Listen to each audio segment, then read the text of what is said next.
छोलिया हो या लोबिया, सफेद चने या काले चने, यूक्रेन के ऑपरेशन वेब पर बहुत बड़ा दावा। हमले को खुद मॉनिटर कर रहे थे ज़ेलेंस्की यूक्रेनी राष्ट्रपति। हमला कैसे, कब और कहां करना है, इसकी पूरी प्लानिंग की गई। रूसी एयरबेस पर हमले का निर्देश खुद ज़ेलेंस्की दे रहे थे।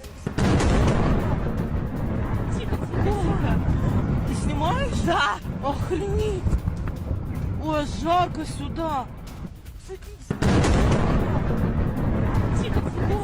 तो एक तरफ यूक्रेन का ये हमला है, वहीं दूसरी तरफ अब रूस की जो जवाबी तैयारी है वो है। लेकिन इतना तो तय माना जा रहा है कि एक तरफ रूस हमला करेगा, जवाब देगा यूक्रेन को, वहीं दूसरी तरफ अपनी पोजीशन ग्राउंड पर और ज्यादा कंसोलिडेट करेगा। और जो बात चल रही थी कि अगर कल को कभी भी नेगोशिएशन होता है तो क्या यूक्रेन की जमीनें छोड़ देगा रूस, तो अब उसकी संभावना शून्य हो गई है। इस हमले के बाद से ऐसा प्रतीत हो रहा है। तो यूक्रेन के ऑपरेशन वेब पर कई सारे दावे सामने आ रहे हैं। हमले को खुद मॉनिटर कर रहे थे ज़ेलेंस्की और हमला कैसे कब करना है इसकी प्लानिंग बना रहे थे। रूसी एयरबेस पर हमले के उन्होंने निर्देश दिए थे। तो इस तरह से इस पूरे ऑपरेशन को अंजाम दिया गया है। ज़ेलेंस्की का सीक्रेट प्लान क्या है ये भी देखिए। सीक्रेट प्लान क्या रहा है, 18 महीने से इसकी तैयारी चल रही थी।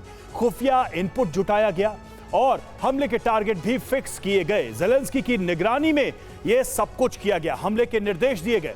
वॉर रूम में मौजूद थे खुद ज़ेलेंस्की। और रूस कैसे फेल हुआ, तो सैन्य ठिकानों में 117 ड्रोन घुसे। एफएसबी के ठीक बगल में साजिश रची गई। एफएसबी के पास था वॉर सेंटर और रूस की इसमें एक लापरवाही नजर आ रही है। क्या है वो? डिफेंस सिस्टम फेल हो गया, यानी कि ट्रैक करने में नाकाम रहे। कवर नहीं थे बॉम्बर्स, यानी उन बॉम्बर्स को सेफ रखने के लिए जो कवर दिया जाना चाहिए था वो उपलब्ध नहीं था।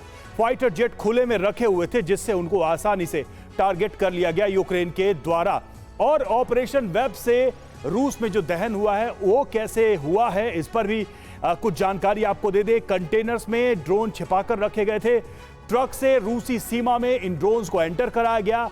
ट्रक से लॉन्च किए गए 117 ड्रोन, एक एक करके टारगेट को ध्वस्त किया गया। कितने सैन्य ठिकाने टारगेट पर थे, तो इसमें 4 एयरबेस और एक नेवल बेस टारगेट पर था। पहला टारगेट बेलाया एयरबेस और इसके अलावा इरकुत्स्क जो कि रूस में है, वहां पर यूक्रेन से इसकी दूरी 4000 किलोमीटर है। बड़ी बात क्या है, तो ड्रोन से अब तक की सबसे लंबी दूरी और सबसे अंदरूनी हिस्से में जाकर मारने की ये घटना है। टारगेट में क्या था? रूसी बॉम्बर्स टारगेट में थे, स्वाभाविक रूप से, जिनकी खबरें, जिनका दावा सामने आ रहा। फाइटर जेट को निशाना बनाया गया।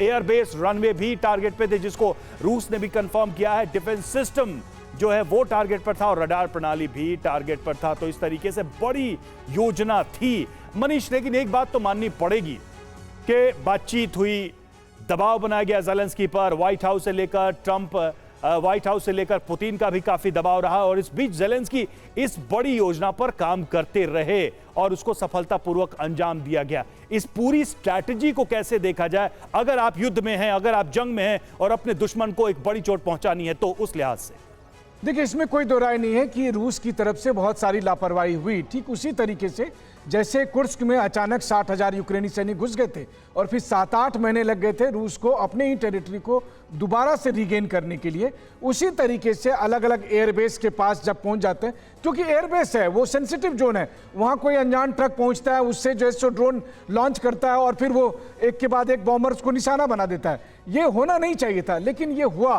फिर वही बात है कि ये युद्ध है, युद्ध के दरमियान बहुत सारी गलतियां होती है। रूस ने पहले भी ऐसा बहुत कुछ खोया है। आपको याद होगा कि मार्कोव और मस्कोवा जैसे बड़े बड़े वॉरशिप तक को उन्होंने खोया। लेकिन इस दरअसल आज के ज़माने का वॉरफेयर यही है, जब आप ड्रोन को इस्तेमाल करते हैं, ट्रकों में भरकर लेकर जाते हैं और टारगेट को अचीव करते हैं। मुझे लगता है कि ये पर्ल हार्बर से ज़्यादा ये 9/11 जैसी घटना है, ये टेररिस्ट अटैक जैसी चीज़ें हैं।